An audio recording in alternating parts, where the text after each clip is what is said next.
हाय traders, देखते हैं कि सोमवार के दिन निफ्टी और सेंसेक्स में किस तरीके से ट्रेडिंग करनी चाहिए, सपोर्ट रेजिस्टेंस के लेवल कहां पर बनेंगे और किस तरीके से हमारा ट्रेडिंग प्लान होना चाहिए, कहां से बाय या सेल किया जा सकता है और चार्ट पर किस तरीके से चीज़ें प्लेस है, कहां पर हम लोग एंट्री एग्जिट कर सकते हैं, इसको समझने वाले हैं। 15 मिनट का चार्ट है निफ्टी 50 का। ध्यान दीजिए, ये जो व्हाइट लाइन है 24,190 मतलब 24,200 पर लगी हुई है, तो जो आपका सपोर्ट है वो 24,200 ही है, वहां पर कोई चेंजेस नहीं, मतलब 180 200 है, बहुत ज़्यादा चेंजेस नहीं आएंगे पहले सपोर्ट में, इस चीज़ को ध्यान में रखिएगा। तो अगर कोई गैप डाउन खुलती है तो 24,180 के आसपास या 24,200 के आसपास एक अच्छी लॉन्ग बन सकती है पहले 1 घंटे आधे घंटे के लिए, तो वहाँ पर कॉल लॉन्ग किया जा सकता है। दूसरी इंपॉर्टेंट चीज़, अगर मार्केट में आपको कल बाइंग दिख गई, सपोज करो गैप अप हो जाए मार्केट में, अब गैप अप के 2-3 लेवल हो सकते हैं, मैं तीनों समझा देता हूँ, मतलब हो सकते हैं, मतलब कि अगर गैप अप कहाँ हो तो क्या किया जा सकता है उस चीज़ की बात कर रहा हूँ। गैप अप का लेवल अपने को आइडिया नहीं कहाँ पर खुलेगा मार्केट है यार, मार्केट का थोड़ी कुछ बता सकते हैं। तो पहला जो लेवल है मेरे पास राइटर के हिसाब से, देखो राइटर सेलर के हिसाब से जो पहला रेजिस्टेंस है वो ये है 24,300।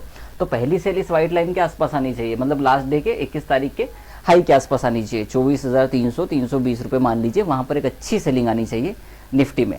तो ये पहला लेवल है। बट अगर मार्केट में इस तरीके की ओपनिंग हो कि ओपन ही ऐसा हो मार्केट और इस तरीके से बड़ा बार बना दे, तो आई डोंट थिंक कि मार्केट में 400 का लेवल टूट रहा है कल के दिन पे, अगर बड़ी गैप अप नहीं होती है तो।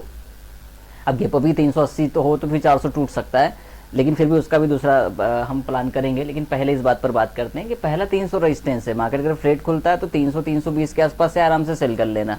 गैप डाउन खुलती है तो 24,180 200 के आसपास आराम से हम बाय कर सकते हैं। बाय सेल रिकमेंडेशन नहीं है, सपोर्ट रेजिस्टेंस बता रहा हूँ।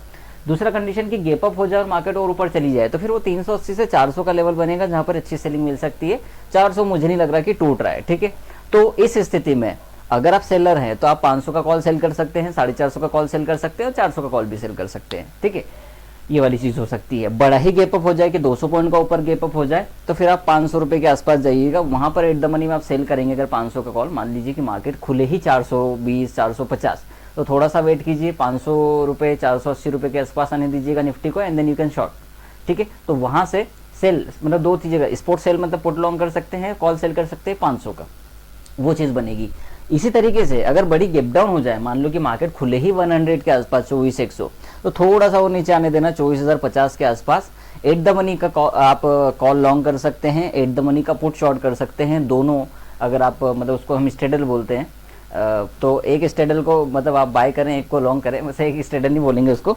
मेरे कहने का मतलब है कि उस समय आप उस कॉल को मतलब 24,100 24,050 के कॉल को बाय कर सकते हैं। एंड शॉर्ट करना है तो फिर आप 24,200 का पुट शॉर्ट कर सकते हैं, 24,000 का पुट भी शॉर्ट कर सकते हैं, डिपेंड करता है आउट द मनी लेना है इन द मनी लेना है, तो ये चीज़ें हो सकती है, ये याद रखिएगा।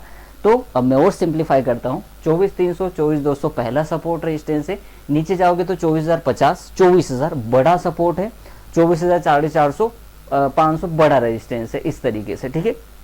बस ये 2 लेवल याद रखिएगा तो आपका काम हो जाएगा, बहुत ज़्यादा कुछ करने की ज़रूरत नहीं पड़ेगी। सेलर हो तो और मज़ा आएगा, बायर हो तो फिर आप थोड़ा सा वो डिक्लाइन का या और थोड़ा से हाई का वेट करें, बढ़िया पैसा बन सकता है।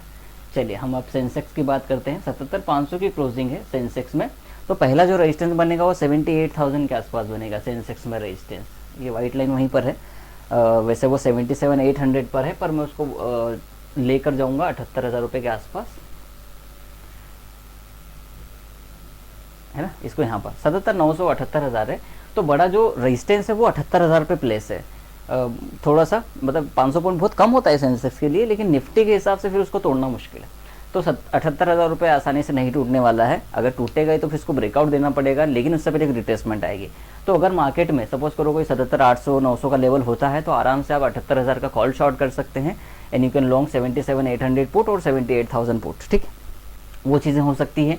नीचे सपोर्ट 77,500 पर ही है, जहां पर मार्केट खुला हुआ है, आपकी जब क्लोज हुआ है मतलब रुका हुआ है, लेकिन मैं कहूंगा कि 77,200 का लेवल और 77,000 का लेवल मिलता है, 77,277 is perfect level for long call and put short. तो ये वाली चीज़ें बहुत अच्छी रहेंगी वहाँ पर उस टाइम पर, अगर आप इस तरीके की ट्रेड प्लान करते हैं। बिकॉज अब थोड़ा सा अगर आप नीचे सोचे या थोड़ा सा ऊपर सोचे तो आप बेहतर प्लान कर सकते हैं, बेटर पैसा बन सकता है आपका मार्केट में। तो ये 2 लेवल है, सब फिर से समझा देता हूँ। 78,000 बड़ा रेजिस्टेंस, 77,000 बड़ा सपोर्ट, बीच में जाएंगे तो 77,200 300 एक सपोर्ट बन सकता है, और रेजिस्टेंस की बात करें तो 77,800 आपका अच्छा रेजिस्टेंस बन सकता है। तो इस तरीके से काम करेंगे निफ्टी सेंसेक्स में तो बेटर पैसा बन सकता है। तो इन दोनों चीज़ों को फॉलो कीजिएगा।